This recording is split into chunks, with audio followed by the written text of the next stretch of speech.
Our emotions are extremely powerful, but most people don't know how to harness the power of their emotions. Instead of harnessing the power of their emotions and using them to their advantage, most people end up becoming slaves to their emotions.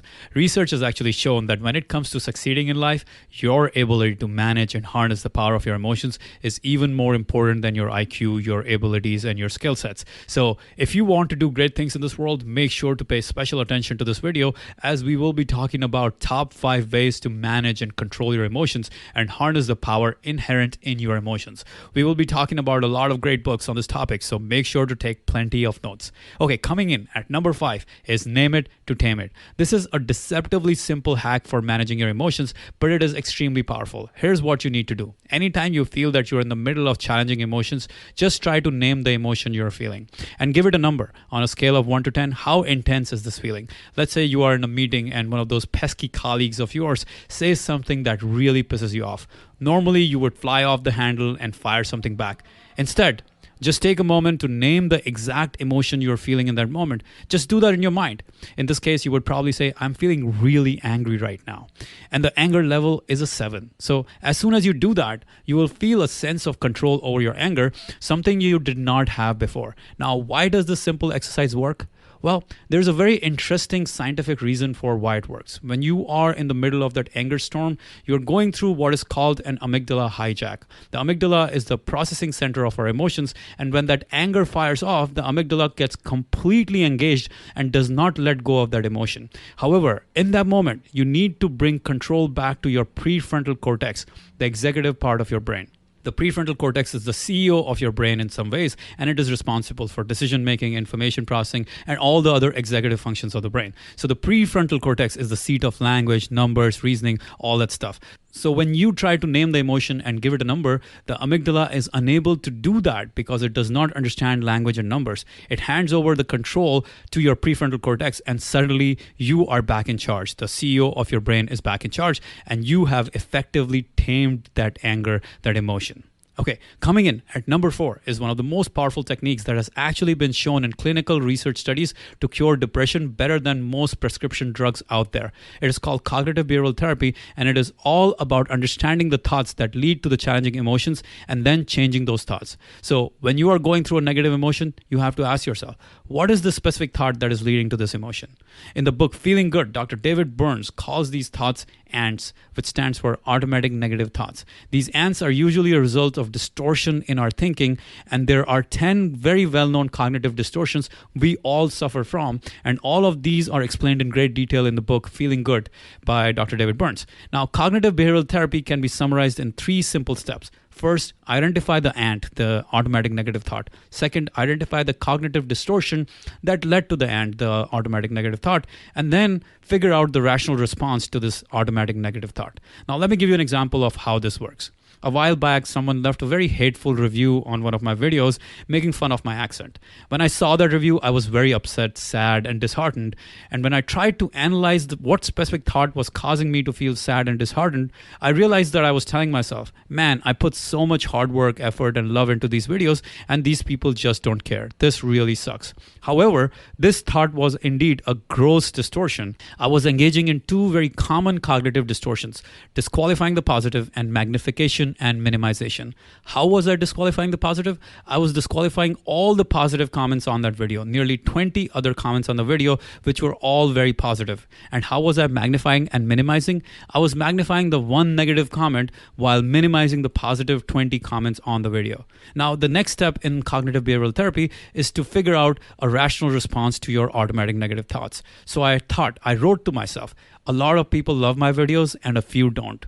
So I should focus on those who love my work. And in that moment, I was liberated from the sadness that had engulfed me. Coming in at number 3 is changing your physiology. Now, this is something that I first learned from Tony Robbins when I went to his seminar, Unleash the Power Within. Tony explained that one of the most powerful ways to change your emotions is to change your physical state. He also explains this in great detail in his books, Unlimited Power and Awaken the Giant Within.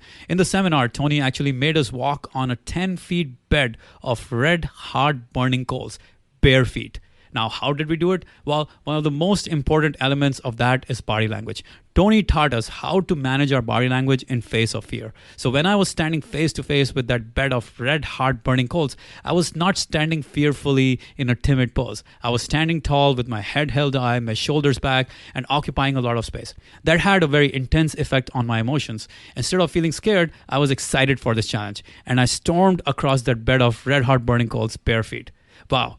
And in the book Presence, Harvard University professor Dr. Amy Cuddy shares research that actually shows the science behind why this works. So when we take on these power poses, when we stand tall with head held high, shoulders back, chest out, our dominance hormone, testosterone, increases and our stress hormone, cortisol, decreases, which dramatically changes our emotions. On the other hand, when we take on powerless poses, like holding your head down, sinking your chest in, and taking up less space, our dominance hormone, testosterone, decreases and our stress hormone, cortisol, rises. And this leads us to feeling more fearful. So this is one of the easiest solutions for managing and controlling your emotions. Anytime you want to change your emotional state, just change your body language and you'll see how quickly it works. Coming in at number 2 is applying stoicism. In any challenging situation, just ask yourself, right now, what is within my control and what is outside my control? Your job is to let go of what is outside your control and focus only on things you can control. This is the essence of stoicism. Now, most people make themselves miserable by focusing and actually obsessing about things that are completely outside of their control.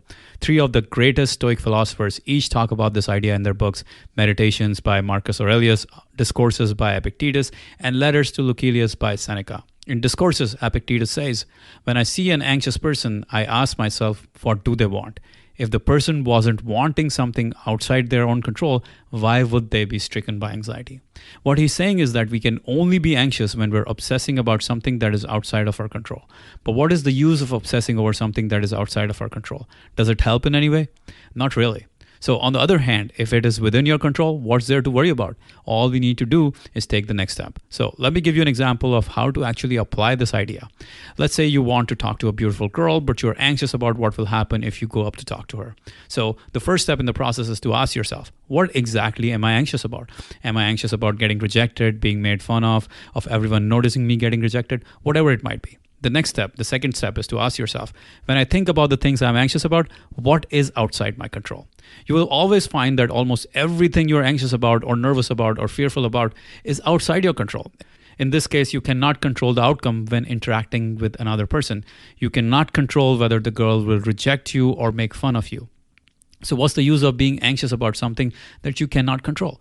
This is a very important key to Stoicism right here. The next step, the third step, is to ask yourself, when I think about the things I'm anxious about, what exactly is within my control? When you're going to talk to a stranger, you can control what you will say, what your mindset will be, what your body language will be like, and things of that nature. You can control your thoughts and your actions, but that's all. You cannot control their responses to you. So all you need to do is focus on what you can control. That's all. The next step, the fourth step, is to ask yourself, how can I improve on the things that are within my control? How can I improve what I will say, what my mindset is going to be like, and what my body language is going to be like? That's all. And the fifth and the final step is to take action and improve on the thing that is within your control. That's it. When you do this, you have conquered your fear, your anxiety, your nervousness, and instead empowered yourself by taking action. Coming in at number 1 is meditation. In its purest form, meditation is nothing more than a very powerful workout for your mind, for your brain. The whole practice of mindfulness meditation is about becoming an objective observer of our experience, no matter how emotionally charged the situation might be. So while most people impulsively react to emotionally charged situations, meditation creates space between our emotions and our responses. For example, when most people get angry, they use words like, "I am angry." They fuse their whole existence to the idea of being angry. However, as a result of meditation practice, we go from saying, "I am angry" to "I can notice myself being angry." Right there is a huge distinction. When you say, "I can notice myself feeling angry," you are now the observer of the experience, not just the experiencer itself. So while most people get stuck in challenging emotions because they're just the experiencers of those emotions, you become an observer and an experiencer. As a result of being an observer, you can now choose your response rather than reacting impulsively. In fact, meditation will help you create the space and the awareness in the middle of an emotional storm so that you can actually apply any of the other 4 techniques we previously talked about in this video. Now, I have personally been meditating for over 20 years now, and I practice what's called Vipassana meditation, the same kind of meditation that New York Times bestselling author of 4-Hour Workweek, Tim Ferriss, practices and talks a lot about. So if you want to learn to meditate, just download my really simple and free 15-minute guided meditation audio and press play, and you will be meditating in 30 seconds from now. You can download the guided meditation audio at 2000books.com/meditate, or you can click right here to download the meditation audio.